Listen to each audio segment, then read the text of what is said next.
बुजुर्ग जानकी अपनी गैया को चारा डालती हुई कहती है, अरे पद्मा, ले हरी हरी घास खा ले। तेरे पेट में बच्चा है, मैं देख रही हूँ तू बहुत कम चारा खाती है। अच्छे से खाएगी तो बच्चा भी स्वस्थ और तंदुरुस्त पैदा होगा और तुझ में भी जान आएगी। नहीं मैया, मैं तो अच्छे से ही खाती हूँ। पता नहीं आपको क्यों लगता है कि मैं कम चारा खाती हूँ। शायद आप मुझसे बहुत ज्यादा प्यार करती हैं ना, मेरा बहुत ख्याल रखती हैं, इसलिए लगता है आपको कि मैं कम खा रही हूँ। जानकी अब बहुत ही बूढ़ी हो चुकी थी।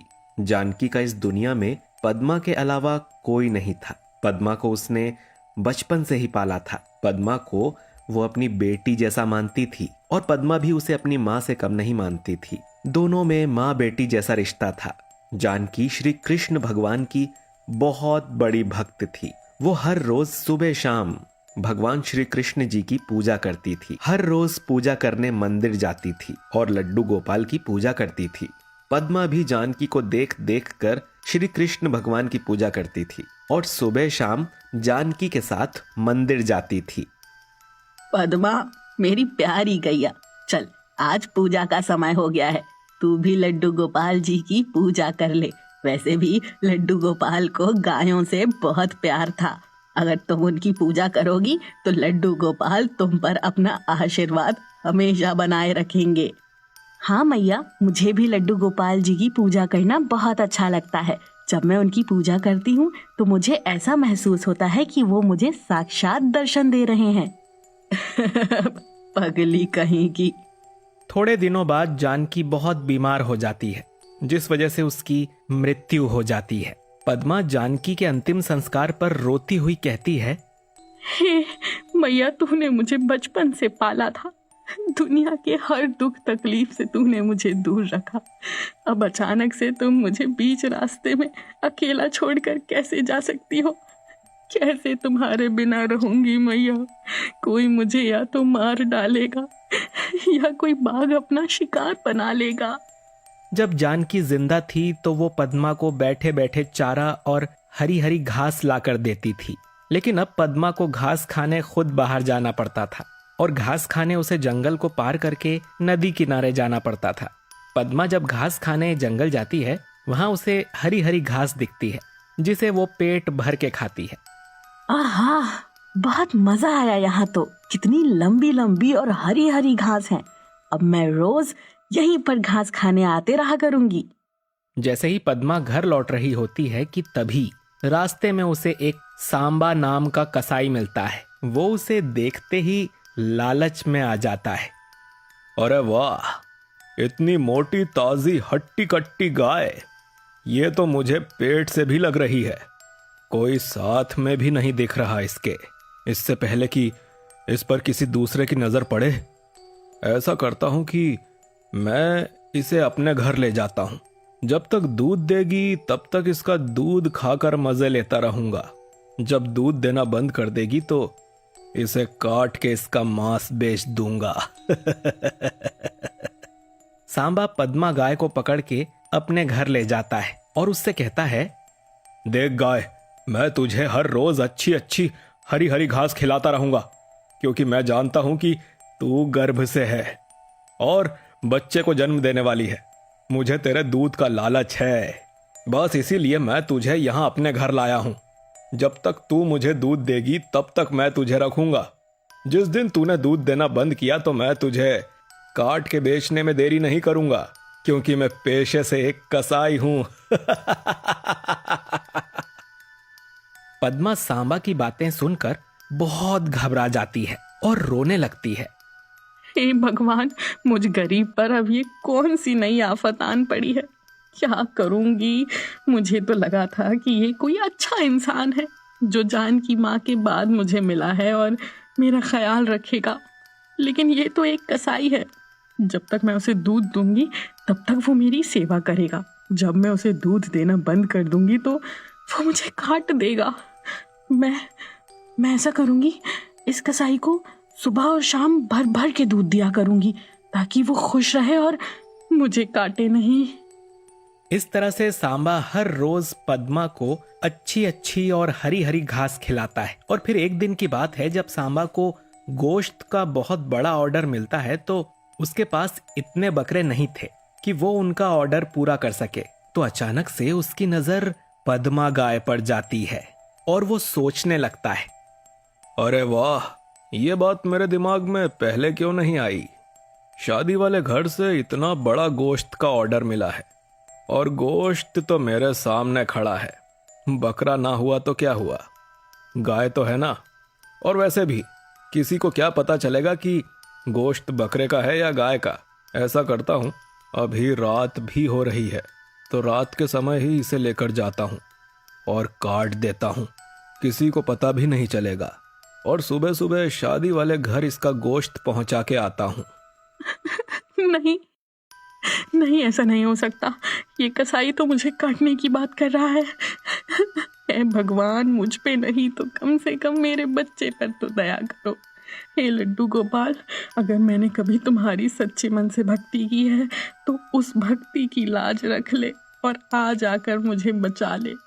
इस कसाई से बस अब तुम ही मुझे बचा सकते हो। एक तुम पर ही तो भरोसा है।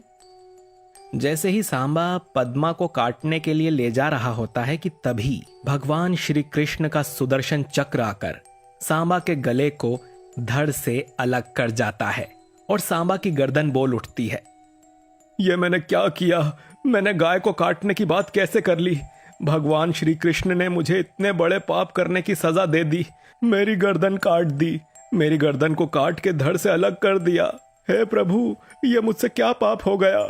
हे भगवान, तेरा लाख लाख शुक्र है कि तूने आज मेरी और मेरे बच्चे की जान बचा ली। भागती हुई पद्मा भगवान के मंदिर में जाकर भगवान का शुक्रिया अदा करने लगती है। और इसके बाद से पद्मा बहुत खुश थी और उसे इस बात की तसल्ली थी कि भगवान श्री कृष्ण उसके साथ हमेशा हैं। पद्मा की गर्भावस्था का अब अंतिम महीना चल रहा था, जिस वजह से पद्मा अब इधर उधर ज्यादा घूम नहीं पाती थी और बहुत जल्दी थक जाती थी। एक दिन की बात है, पद्मा को बहुत प्यास लग रही थी। क्या करूं, प्यास भी बहुत लग रही है। प्यास के मारे गला सूख रहा है। कैसे जाऊं, बहुत थक गई हूं। पद्मा पानी पीने के लिए नदी किनारे आती है। जैसे ही वो पानी पीने के लिए अपना मुंह नदी में डुबोती है कि तभी एक मगरमच्छ उस पर झपट पड़ता है और उसे उसकी गर्दन से दबोच लेता है। हे भगवान, क्या एक के बाद एक बड़ी मुसीबत मेरे सर पर आन पड़ती है। इस मगर ने तो मेरी गर्दन दबोच ली है। लगता है अब मैं नहीं बचूंगी। लेकिन मेरा बच्चा। तभी भगवान श्री कृष्ण साक्षात पद्मा को दर्शन देते हैं और मगर से कहते हैं, हे मगर, छोड़ दो इसे, ये मेरी प्रिय भक्त है, तुम अपना शिकार कहीं और जाकर ढूंढो। मगरमच्छ श्री कृष्ण जी को प्रणाम करके पानी में डुबकी लगाकर वापस चला जाता है और फिर श्री कृष्ण जी पद्मा के सारे घाव को अपनी शक्ति से ठीक कर देते हैं और उसे आशीर्वाद देते हैं। भगवान, मैं कितनी किस्मत वाली हूँ कि मुझे आपके साक्षात दर्शन हुए। मेरा तो जीवन सफल हो गया। पद्मा, तुम मेरी एक सच्ची भक्त हो। तुमने अपनी भक्ति से मुझे हमेशा प्रसन्न किया है, इसीलिए मेरा आशीर्वाद हमेशा तुम्हारे साथ है। तुम जहां भी रहोगी हमेशा अपने बच्चों के साथ प्रसन्न रहोगी। पद्मा को आशीर्वाद देकर भगवान श्री कृष्ण वहां से अदृश्य हो जाते हैं। पद्मा खुशी खुशी वहां से वापस लौट रही थी कि तभी पद्मा को रास्ते में एक साध्वी मिलती है। हे गौमाता, आप गर्भ से हैं, आपको इधर उधर भटकने की कोई जरूरत नहीं है। आप चलिए हमारी कुटिया में। हम सभी साध्वियां आपकी और आपके बच्चे की सेवा करना चाहते हैं। हमें अपनी सेवा का मौका दीजिए। और हम भगवान श्री कृष्ण जी की बहुत बड़ी भक्त हैं। हम गाय माता की सेवा करेंगी तो उनका हमें आशीर्वाद मिलेगा, क्योंकि गायों के साथ श्री कृष्ण जी का बहुत गहरा संबंध है। उन्हें गाय बहुत प्रिय हैं। हम आपकी सेवा करेंगे तो हमारा जीवन सफल हो जाएगा। हे लड्डू गोपाल, ये सब आपके आशीर्वाद के कारण हुआ है कि मुझे साध्वियों के आश्रम में रहने का मौका मिला। मेरा जीवन तो आपने धन्य कर दिया। अब इससे बढ़कर मुझे और क्या चाहिए। साध्वियां मिलकर पद्मा की खूब सेवा करती हैं कुछ दिनों में ही पद्मा एक प्यारे से बछड़े को जन्म देती है जो बहुत ही नटखट और प्यारा होता है। सेठ ध्यानचंद के पास एक चंदा नाम की गाय और भोला नाम का बैल है। चंदा और भोला के बीच इतना प्यार है कि अगर उन्हें एक दूसरे से अलग कर भी दिया जाए तो शायद दोनों के दोनों मर जाएं। ध्यानचंद इतना खड़ूस और लालची इंसान है कि अगर घी में मक्खी गिर जाए तो वो मक्खी को भी चूस कर खा जाए, पर घी को जाया ना होने दे। उसने अपने मतलब के लिए ही चंदा और भोला को रखा था, वरना उनके साथ कोई प्यार नहीं था। चंदा खूब सारा दूध देती थी और भोला सेठ की बैलगाड़ी खींचने का काम करता था। सेठ के घर में बिल्लू और राधा पति पत्नी काम करते थे, क्योंकि बिल्लू ने सेठ से कर्ज ले रखा था। जब सेठ का कोई कर्ज नहीं दे पाता था तो वो उसका खून पी जाता था। कर्ज उतारने के लिए बिल्लू और राधा को पूरी 1 साल तक सेठ के यहाँ काम करना था। राधा झाड़ू पोछा लगा देती और बिल्लू उसकी बैलगाड़ी चलाता। अरे ओ राधा, तेरे हाथ क्या टूट गए हैं? अच्छे से सफाई नहीं कर सकती। आगे आगे पोछा लगा रही है और पीछे गंदगी छोड़ते जा रही है। नहीं मालकिन, मुझे तो कहीं भी गंदगी नहीं दिख रही। जुबान लड़ाती है, मुंह तोड़ दूंगी तेरा मैं। दोबारा से पोछा लगा और चंदा का दूध निकाल के आ। मेरा बेटा भूखा है, वो दूध के अलावा कुछ भी खाता पीता नहीं है। जी मालकिन। अरे ओ बिल्लू, तू इतनी जल्दी बैलगाड़ी लेकर घर पे आ गया? तुम दोनों पति पत्नी कुछ ज्यादा ही कामचोर नहीं होते जा रहे हो? जल्दी जल्दी काम खत्म करके घर जाने की जल्दी में रहते हो। जाओ, मुझे एक और ऑर्डर मिला है, बैलगाड़ी लेकर जाओ और माल भर के ले आओ। नहीं मालिक, आज तो बहुत माल लाया, कम से कम 10 चक्कर लगाए हैं। मेरा तो ठीक है, पर भोला बहुत थक गया है और ऊपर से वो सुबह से भूखा प्यासा है। ना उसने चारा खाया है, ना उसने पानी पिया है। बहुत काम कर चुका है, अब उसे आराम की जरूरत है।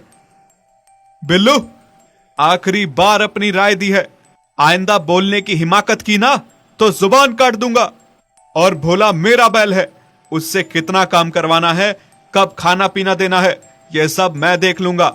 अब जाकर जो काम बोला है वो कर। जी मालिक। बिल्लू भोला के लिए बहुत दुखी होता है। खुद भी बिल्लू ने सुबह से कुछ नहीं खाया था, पर भोला के दर्द के आगे उसे अपनी भूख प्यास बिल्कुल नहीं लग रही थी। बिल्लू फिर से भोला को लेकर माल लेने चला जाता है। रास्ते में चलते चलते भोला सोचता है, मालिक तो शुरू से ही ऐसे ही हैं। अगर मेरी चंदा इस घर में ना होती तो मैं कब का इस घर से जा चुका होता। फिर थोड़े ही दिनों में चंदा गर्भ से हो जाती है और जब भोला शाम को घर आता है, चंदा इस बारे में भोला से बात करती है। भोला, मुझे तुमसे कुछ बात करनी है। हाँ चंदा, बोलो ना, क्या बात करनी है? बड़ी खुश लग रही हो। अरे चंदा, ये तुम्हारा हंसता हुआ चेहरा देख के ही मैं खुश रहता हूँ। तुम्हारे इस मुस्कुराते हुए चेहरे के लिए यहाँ पे हूँ मैं, नहीं तो मैं कब का इस घर से जा चुका होता। अच्छा जी, तुम मुझे देख के खुश रहते हो और मैं तुम्हें देख के।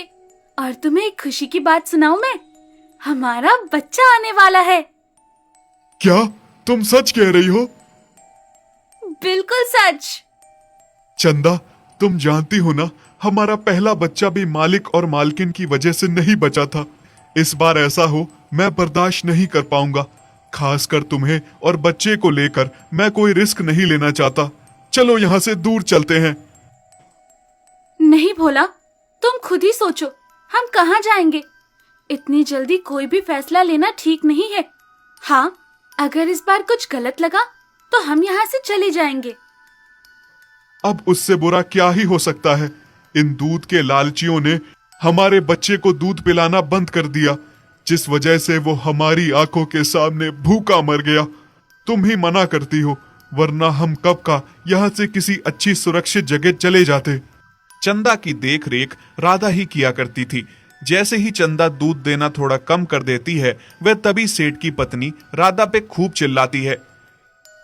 अरे ओ राधा, कहाँ मर गई है तू? जी मालकिन, आपने बुलाया? तू ये बता मुझे, कल से देख रही हूं मैं, दूध कम क्यों है? कहीं तू दूध घर तो नहीं ले जाती? अरे नहीं मालकिन, आप ये क्या कह रही हैं? हम गरीब जरूर हैं, लेकिन ऐसा काम कभी नहीं कर सकते। वो चंदा दूध कम दे रही है कल से। मैं पता करती हूँ मालकिन, ऐसा क्यों हो रहा है? कहीं चंदा बीमार तो नहीं है?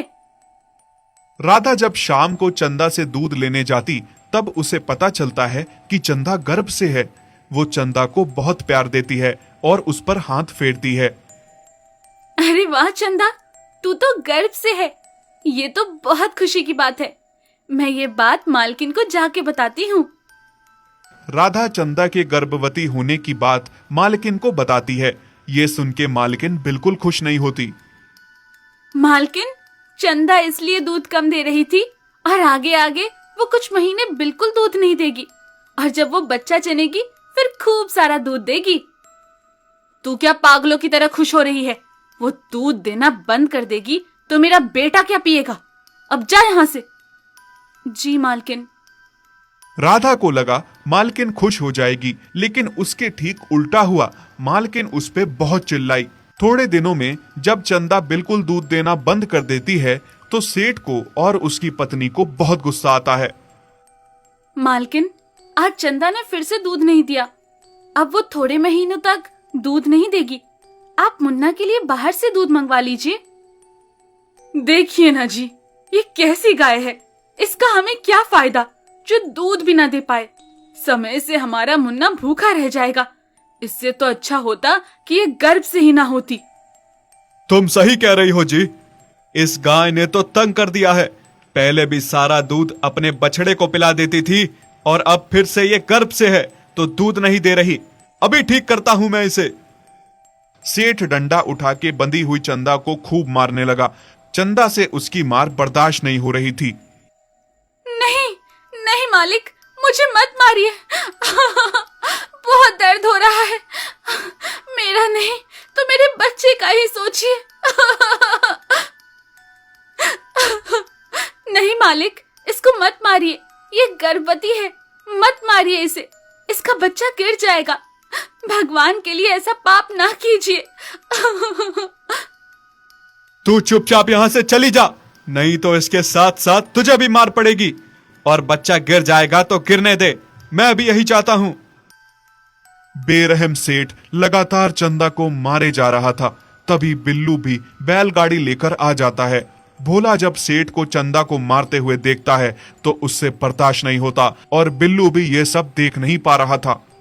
मालिक, मत मारिए, ये बहुत गलत है। इस गाय ने बहुत तंग करके रखा है। इसका रोज ये नाटक है, कभी दूध देती है तो कभी नहीं। इसकी वजह से मेरा बच्चा भूखा है। चंदा मार खा खा के जख्मी होके गिर जाती है। अब भोला से बर्दाश्त के बाहर हो जाता है और बैलगाड़ी के साथ ही सेठ पे टूट पड़ता है और उसे जमीन पर गिरा देता है। अरे अरे, मर गया रे, इस बैल ने मुझे मार डाला। बिल्लू, रोक इस बैल को। बिल्लू भोला को रोक लेता है। उठिए जी, क्या हो गया आपको? सेठ की पत्नी सेठ को उठाती है।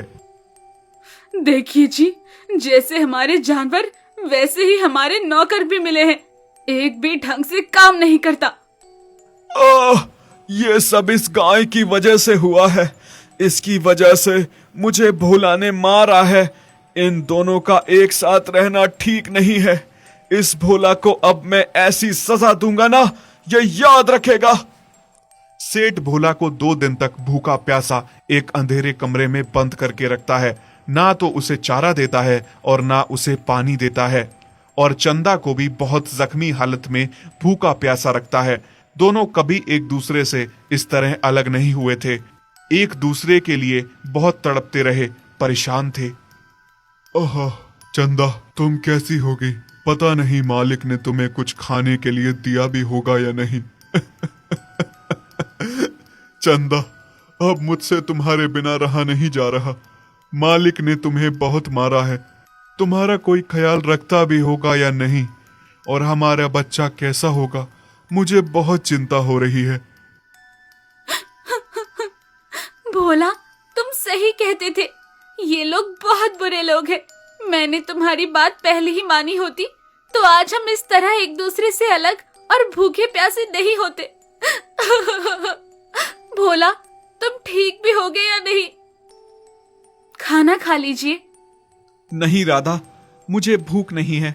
यहाँ हम खाना खा रहे हैं और वहां देखो, वो जानवर भूखे प्यासे हैं। अब तो मुझे बस उन दोनों की चिंता ही सता रही है। सुनिए जी, चंदा और भोला को हम मालिक से क्यों नहीं ले लेते? कैसी बातें करती हो तुम? वो जालिम सेठ कभी हमें चंदा और भोला को नहीं देगा, चाहे वो उन्हें मार ही क्यों ना दे। हम तो पहले से ही कर्ज में डूबे हुए हैं, वो कभी हमें कुछ नहीं देगा। हाँ, पर फिर भी मैं एक बार कल बात करके देखता हूँ सेठ से। अगले दिन राधा और बिल्लू सेठ और उसकी पत्नी से बात करते हैं। सेठ जी, इन दोनों जानवरों पे इतना जुर्म ना करें। 2 दिन से आपने उन्हें भूखा प्यासा रखा है, ये मर जाएंगे। हाँ सेठ जी, और इन्हें एक दूसरे से अलग ना रखिए। ये दोनों एक दूसरे से बहुत प्यार करते हैं, इस तरह से ये दोनों मर जाएंगे। मैं तो कहती हूँ इन दोनों को भी भूखा प्यासा किसी अंधेरे कमरे में बंद कर देना चाहिए, तब जाके इन्हें भी मालिक और नौकर का दायरा समझ आएगा। तुम सही कहती हो। तुम दोनों यहां से जाओ और अपने अपने काम पे लग जाओ, और दोबारा इस बारे में बात मत करना, नहीं तो मुझसे बुरा कोई नहीं होगा।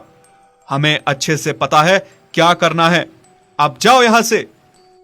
चंदा, बस एक बार यहाँ से किसी तरह निकल जाऊं। इस बार किसी भी हालत में तुम्हें यहाँ से लेकर दूर चला जाऊंगा। तुम्हारे और अपने बच्चे के साथ एक अलग दुनिया बसाऊंगा। भोला, अब तो लगने लगा है मैं कहीं मर ना जाऊं। हे भगवान, बस मेरे बच्चे को सुरक्षित रखना। क्या सोच रहे हैं जी आप? बस अब यही कि अब एक ही रास्ता है। वो कसाई सेठ किसी की भी नहीं मानने वाला। अब रात को चुपके से जाके चंदा और भोला को आजाद करना होगा, और उन पे होते अत्याचार बर्दाश्त नहीं कर पा रहा हूं मैं, और उन प्यार करने वाले जानवरों को अलग होते हुए नहीं देख सकता मैं। अगर मालिक को पता चल गया तो वो हमें मार देंगे। बिल्लू, बात का बाद में देखा जाएगा। रात को बिल्लू और राधा पहले भोला को उस अंधेरे कमरे से बाहर निकालते हैं, फिर चंदा की रस्सी को खोलते हैं। भोला और चंदा एक दूसरे को जैसे ही सामने पाते हैं, खुशी से पागल होकर एक दूसरे के गले लग जाते हैं। ओ भोला, मुझे तो लगा था मैं अब मर जाऊंगी, तुम्हें भी देख नहीं पाऊंगी। तुम ठीक तो हो ना? हमारा बच्चा कैसा है? बच्चा भी ठीक है, बस मुझे यहाँ से दूर ले चलो। हाँ चंदा, अब हम यहाँ से बहुत दूर चले जाएंगे। बिल्लू और राधा गौ माता के पैर छूते हैं और उन्हें गले से लगा के वहां से विदा करते हैं। फिर चंदा और भोला बिल्लू और राधा से खुश होकर वहां से रात में ही चले जाते हैं अपनी एक अलग दुनिया बसाने। दोस्तों, इसके अगले भाग में आपको दिखाएंगे कि सेठ ने चंदा और भोला को आजाद करवाने के बाद बिल्लू और राधा के साथ क्या किया, और चंदा और भोला कहाँ गए, ये भी हम आपको दिखाएंगे।